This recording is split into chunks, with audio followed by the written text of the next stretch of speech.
আর্জেন্টিনার 11টা প্লেয়ার যা খেলতে পারেনি, এই রেফারি তা একাই খেলে আর্জেন্টিনাকে জিতিয়ে দিল। আপনাকে যদি প্রশ্ন করা হয় মিশরের সাথে ইতিহাসের এই সেরা কামব্যাক ম্যাচে আর্জেন্টিনার সবচাইতে ভালো খেলেছে কে, আপনি বলতে পারেন মেসি, আপনি বলতে পারেন আলভারেজ, আপনি বলতে পারেন এনজো ফার্নান্দেজ। কিন্তু ভাই সত্য কথা হলো এই ম্যাচের সবচাইতে সেরা পারফরমেন্স ছিল হচ্ছে গিয়া এই ম্যাচের রেফারি। অসাধারণ পারফরমেন্স এবং বুদ্ধিমত্তা দিয়ে রেফারি যে গেমটা খেলছে ভাই, আর্জেন্টিনার কোনো প্লেয়ার এই গেমটা খেলতে পারে নাই।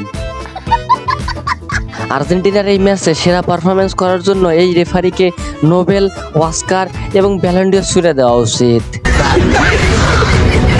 কি অসম্ভব সুন্দর পারফরমেন্স দিল এই রেফারি, আহা একদম অসাধারণ। আর্জেন্টিনার 11টা প্লেয়ার যা খেলতে পারেনি, এই রেফারি তা একাই খেলে আর্জেন্টিনাকে জিতিয়ে দিল।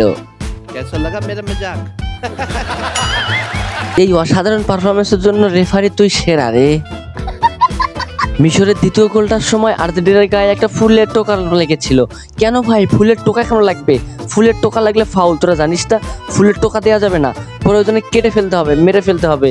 যেমন মোহাম্মদ সালাহকে একদম কেটে মেরে একদম ফেলে দেওয়া হয়েছিল ডি বক্সের ভিতরে, তাও ফাউল হবে না। ফুলের টোকা দেওয়া যাবে না, কিন্তু কেটে ফেলা যাবে। রেফারির সিদ্ধান্ত একদম চরম পর্যায়ে সঠিক ছিল। তার এই সঠিক সিদ্ধান্তের জন্য অসাধারণ কামব্যাক দিয়েছে আর্জেন্টিনা। যে কামব্যাক আহা অসাধারণ।